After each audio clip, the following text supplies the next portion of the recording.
Hey, Emily, welcome to the show. As a way of getting started, it gives a little background on yourself. Awesome. Thank you, Brian. Really, really happy to be here.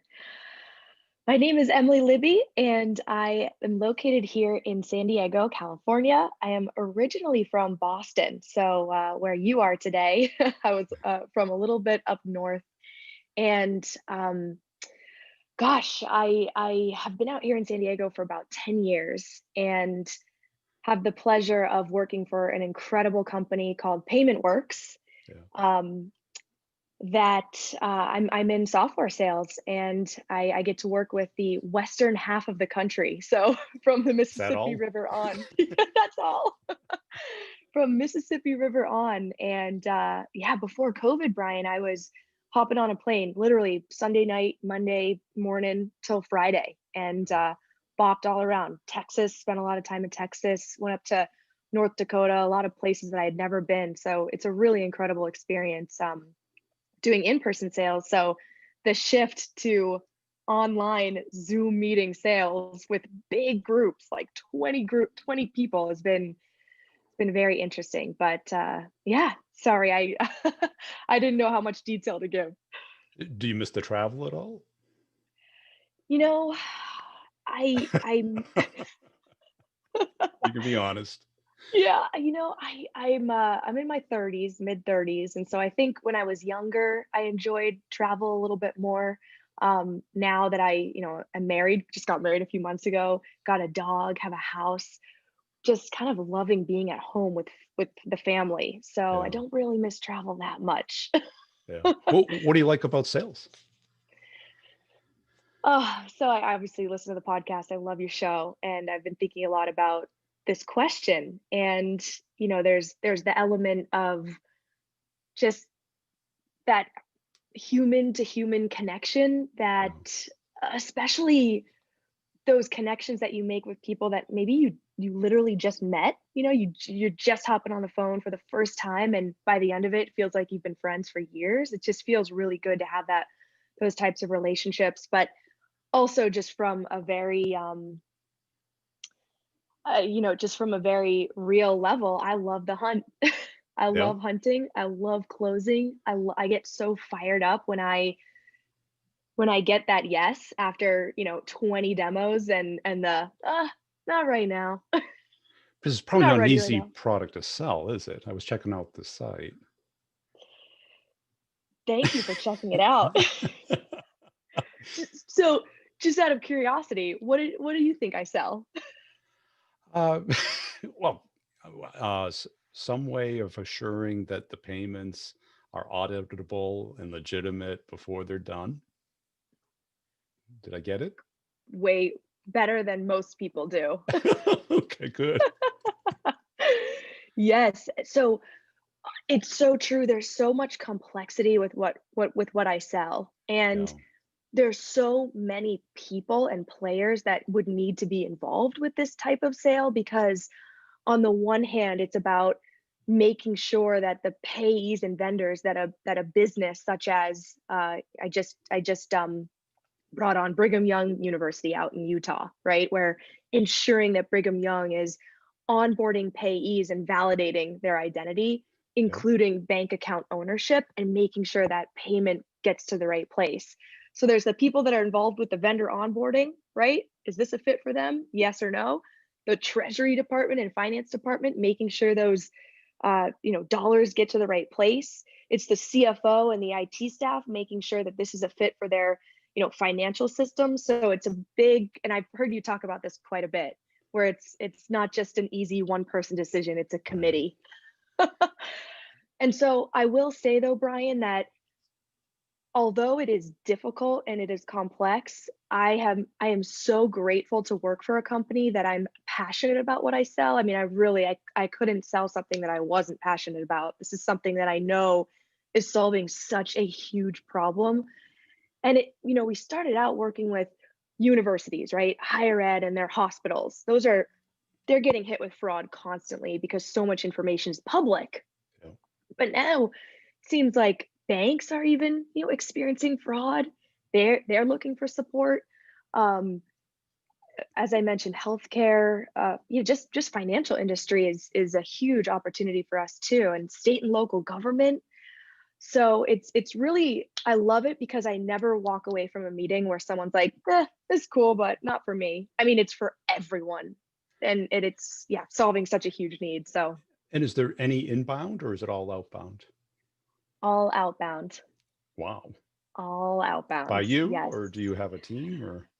So when I first started, I was probably employee 30 or so 2 years ago. I was the only sales rep overseeing the whole country. And we were really focused in higher ed. And then over the last year or so, we've hired two more sales reps. We have three total. And I'm overseeing half of the country, as I mentioned. Yeah. And I'm reaching out to universities, state and local government. So that's all outbound. And I do have a BDR now who's helping do that as well. Um, yeah, it's funny going back to the BDR days. Wow. So where would you start? Is it somewhere in the finance team, right? Is there someone who cares about this, who's assigned to it, or? Yeah, that's such an awesome question because that's the question that I ask myself every day when I'm reaching out to people. Am I in the right place? But I do think that for me, I typically start out in the CFO's department, right? Whether it is the CFO of maybe a small city who would actually pick up the phone. Small city. I'm not kidding. I'm not kidding. City of North Little Rock, Arkansas. Never been there. Just brought them on recently. Did you? Yeah. Yeah, they pick up the phone. It was great. Who was it? Yeah, typically Yep. finance director or comptroller. Yep. Okay. And Or there's even vendor management teams, someone that sure. oversees vendor management. And do they even know your type of solution exists, or is it a completely new category? Business identity exists in so many different ways. Yeah. You think about identity management for your own credentials. You think of identity management for uh, corporations making sure their systems aren't being hacked. But the business identity that I sell is new. So a lot of folks are surprised by what we offer because they've never really heard that it has existed, that it's existed. So it's fun, but I am Yeah. educating on this world and really, like, folks know that the problem exists of fraud, but they don't realize that they need a holistic solution, like starting with the management of vendors and their identity, right? Before you get that information into your financial system, you need a security guard, right? We're your security guard. They don't have that, and they're relying on people to manage and vet and verify identity information, but it's just not good enough anymore. And so, yes, I'm educating on how to solve the root of the issue. And I have to say, I think complacency is probably my biggest Of course. Well, that my that's what I was thinking, because I could imagine when you're talking about it, I go, we got that covered, because yep. they're hearing something different than what you're saying. That is such a good point. That is such a good point. And when I'm doing my trainings with the BDRs and call listening to what the person on the other end says, oh, we have that. Our bank helps us Yeah, with we're covered. validating bank accounts. We're covered. My colleagues and I have to think about, okay, so what could we have said differently? And maybe actually, Brian, it's something that you help with because I've been looking at your program and I know that this isn't the That's the, not the the point of forum, but this, but yeah. but I certainly I would love to pick your brain on that later if that is an area that you help with. How Well, can we message the right way, yeah, right? because you're kind of trying to create a new category. Everyone has this problem. Everyone thinks they've kind of got it covered, like security, right? If because the most common people in the course are selling IT security, and everyone always thinks we got it covered. I used to sell IT security, and if I did what the company told me, we never got meetings because everybody says, "Oh, we got that." Exactly. How have you gotten around that? Or have you? Well, the reason that I'm pensive about it is because I'm constantly trying to find New ways way. to improve myself. Yeah.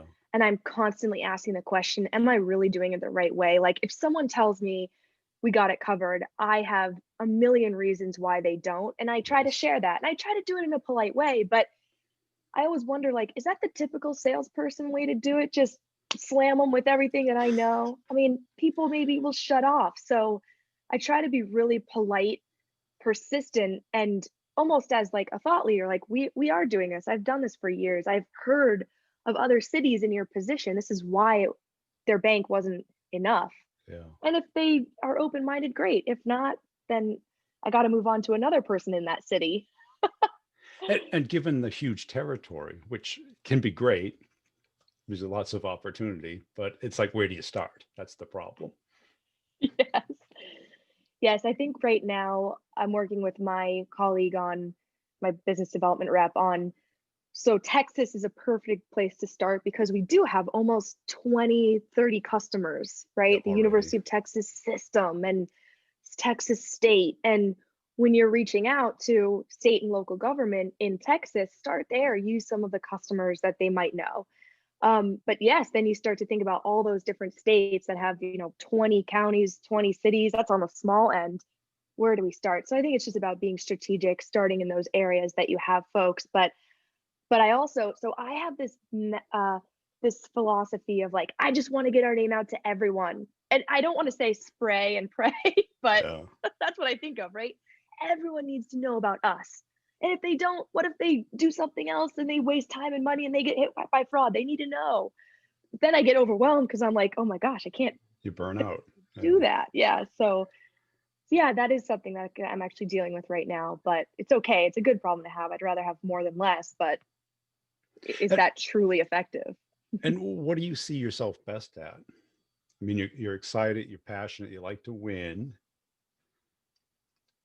but I could see a lot of people failing at trying to sell this type of thing because it's hard. Hmm. Hmm. Well, I think the reason that I am so passionate, excited, and I really haven't felt this burnout is because even though it's hard and even though there are a lot of people that aren't ready to make a change, I know that I will find that one early adopter in this new territory of state and local government who will be like, holy cow, this is something and I've even wanted to build myself. This is Yeah. huge. And we have that great relationship and we signed that agreement. And then they introduced me to 10 of their, you know, folks in their network. Not that that always happens, but they at least introduce or we start to get the name out and then it kind of grows. So I just need to find those early adopters right now in state and local government. Yeah. And I do think to answer your question about what I'm best at, I do think it's this notion of I know that I am selling something that is so important that if you say no right now, you will be back. We will be talking next year, maybe 2 years, maybe 5 years for the state of Texas, and you will be a partner of ours. And is there something particular about state and local that fits your product well? Or is it just where you feel comfortable or? I'm using that as an example quite a bit because we have so much experience with state agencies, Yeah. public agencies, universities in these states that, and quite honestly, our directive from our CEO and board is to launch to new industries, right? Yeah. New verticals. And we've had some great conversations with state, local government, and two new clients in state and local government. So we're kind of naturally we naturally see this fit between universities who are state agencies and state and local government. They have the same problems. They have the same antiquated processes. So there is just this natural fit. Okay. Good. But they're also pretty hard, lethargic. They're sitting there with their pensions. Yes, So they think in decades, not in quarters. they think in decades. Yes, and when I'm trying to close deals by the end of this year, It's a it different doesn't really jive. different model. It's so true. How do you keep the deal moving in this type of environment? Because their timelines, they're different. that's again something that I'd love to chat with you about offline. I've noticed I've noticed that you've talked about how to keep the momentum, Yeah. especially in the complex sale. I can do transactional sales all day. And I quite honestly, I come from selling to selling a very transactional product. I was selling nonprofit fundraising software that was, 3,000 bucks a year and boom, Yeah. you're in, close it down in 30 days and move on, right? That was easy. This Very is different.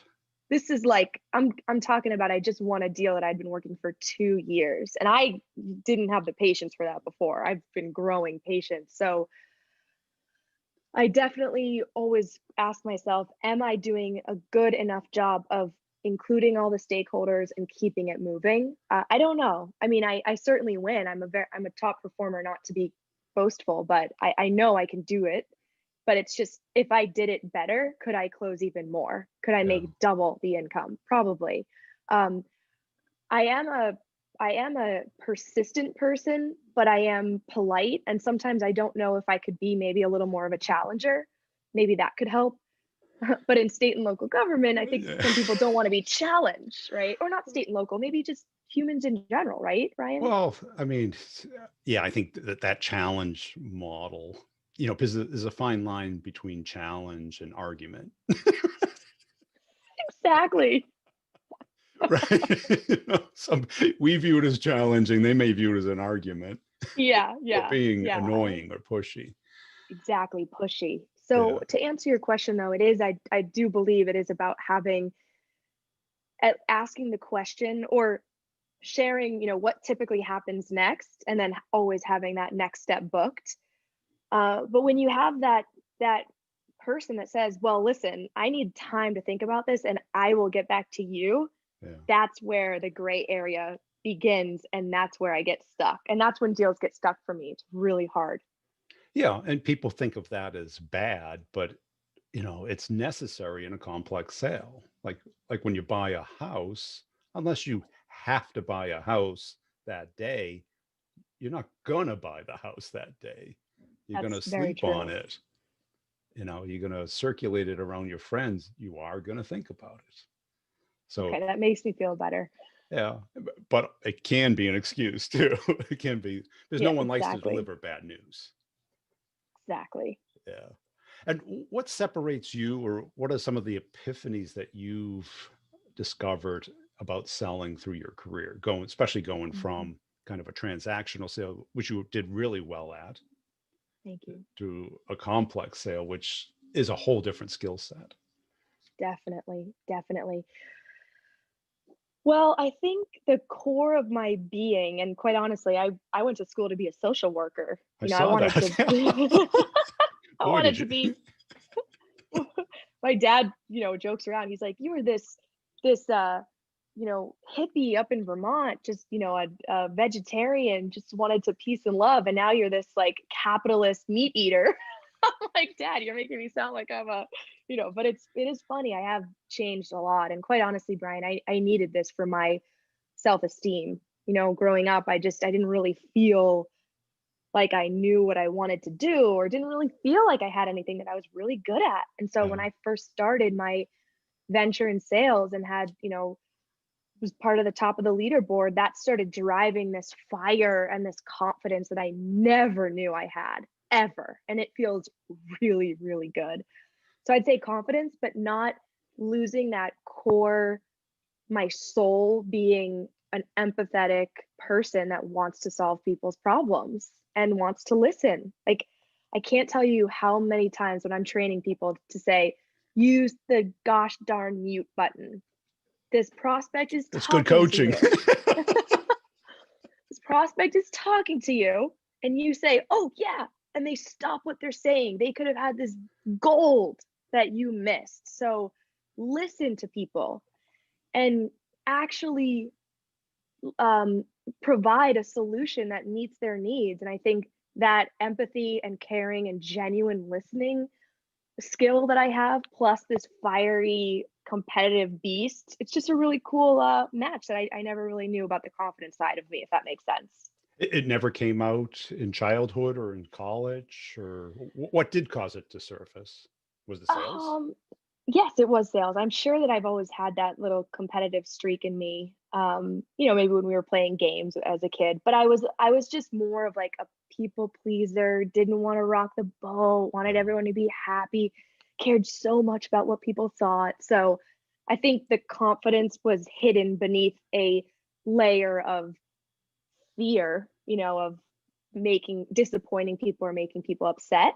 And yeah, so as I've gotten older and as I've learned from colleagues who don't give a shit and are do what they need to do to get by. I mean, I'm not going to step on other people and push people down to get ahead, but I am going to put I'm going to do whatever I need to do to win and close and not be distracted. And I think yeah. that has really helped me has helped, drive me, and I love making money.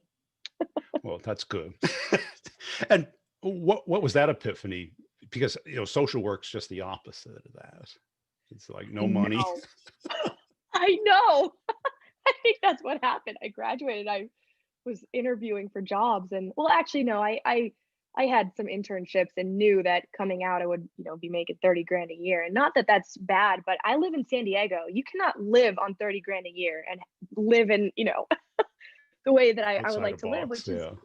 yeah, which is traveling, Brian. So for me, the money epiphany is freedom, right? Yes, For me, independence. independence. I literally drive the same car that I've had for 20 years. It is a old car that does not have air conditioning or a radio. And my Mhm. dad's like, you can buy a new car. You have the means. Why don't you? And it's like, I don't really care about that. What I care about making money is to be never have that concern of, oh, I'm not going to be able to buy, that food for this week. And not that my life ever got there, but my parents did go through a divorce, Brian, and it was a really hard time. And my mom did struggle. And I do think that pivotal time when I was 13 to 15, seeing my mom struggle, I think that lit this fire of you need to be independent. You cannot Yeah. rely on another person.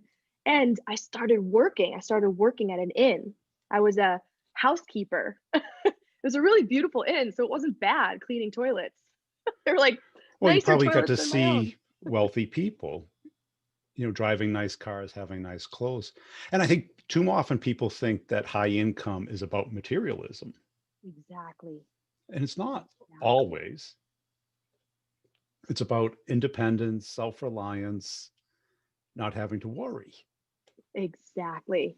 That Yeah. that's truly what it's about. Truly. And then, the inn was when I was, 15, 16, got my permit or driver's license, had so much fun driving to work on my own. It just felt so good to be free and going there and then getting a paycheck every week. It just felt Yeah. so good. So I do think that even though it took me years to get into the sales that I'm in, software sales, it was at that 15-year-old point that I knew that I wanted to be financially independent. However, when I went to school, I I got a lot of help, and it made me want to be a social worker. So I've always had this kind of push pull where I want to give back and I want to help, but I also really want to um, be financially free. So yeah, I've it's been an interesting journey. And what was some of the, did you have to do any personality changes, any skill set changes getting into sales? Because some people aren't naturally good on the phone or in front of a crowd or giving a presentation to 20 people online. I know, I know. Um, and may I ask, are you coming from the perspective of did I have to get training for it, or more just did I have Just to? comfortable with it because Yeah, you probably didn't do it in college. It's not something that just naturally comes up in life, especially. 100. Go Right. ahead. Yeah. So you either, and next to death, public speaking is number two on fears. Oh my gosh, yes. Yeah. And I started Toastmasters, but I quit because I was so nervous We're about just it. too scared. How bad is that? They want us to make you speak in front of people. Can you believe it? You I have to was pay like, for it too. oh my gosh. Yeah, I was like, oh man, I can't do this. But I I think I'm just better at learning when I'm just thrown into the fire. Yeah. You know, I got hired as a BDR at Classy, which was my first technology sales company. And the first day that I had to get on the phone and cold call, my manager was sitting right next to me. We did the split, headphone share. And I was like, my heart was beating out of my chest. And I couldn't really get the words out. Yeah, it was awful. And I Yeah. left and I started bawling. I called my dad. He's like, remember, whenever you start something new and you're uncomfortable, you want to quit, but once you get through it, you're the happiest you've ever been. Yeah. And I went back in and I just forged on, and here I am, years later, loving getting in front of people and speaking. So I think it's just about, if you're confident about what you're speaking about and you do believe in it, I think all the rest comes together, and you just have to, I still sweat, I still get nervous. Yeah. And you always will. I mean, people think that it goes away, it diminishes and it changes, and you get a different mindset about it. Yep. Because it sounds like now you have the mindset of, I want to not wrestle, but intellectually get them to see the world my way. Yes, that's a great, yeah, way to describe it. And, it's kind of like chess, where you're like, okay, let's have a strategy, a plan, and focus. Yep. And I think too many people think that there's just naturals out there. I really haven't met a cold calling natural. Really? People after a couple years are great on the phone and they Yeah. appear like a natural, but like day one, Yeah. You gotta build that muscle. yeah, I had a team that did it, and the manager would sit on the phone. It's like, no, no, let him go do it. Yeah, Go call your friends first and tell them about your job. Then call exactly. the inbounds. Get them used to talking on a phone with a stranger, Exactly. and Exactly. just build up the confidence. Because the worst thing is to be under a microscope with some script you've never done before and have someone hang up. Yes. The worst. The worst. Well, and now that you're developing your BDRs, what's your advice there? What works for you?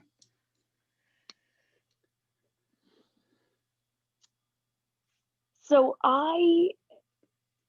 just to be totally honest too, my role isn't necessarily to be a BDR manager. So the training and development that I do is purely because I have a BDR that works in my territory. Yeah, And if she is not successful, I am not successful. And so my manager does the numbers and the metrics, and I do the training and the yeah, coaching. And I think that works really well. I think regardless of the setup, you have to equip your BDRs with the knowledge, but not too much knowledge, because if they right. give too much away, they're not going to close the meeting. But if you could give them just enough to feel confident and make the other person on the other end be like, all right, they know really what they're talking about, that's huge. And I'm not saying be under a microscope and do this call listening, but I will say having tools that allow you to record calls, um, and then going back and having the BDR listen and having me listen and then say, okay, what's your feedback to yourself? Yeah. And having them tell you exactly what you thought the feedback should be. It's nice when they come to that realization.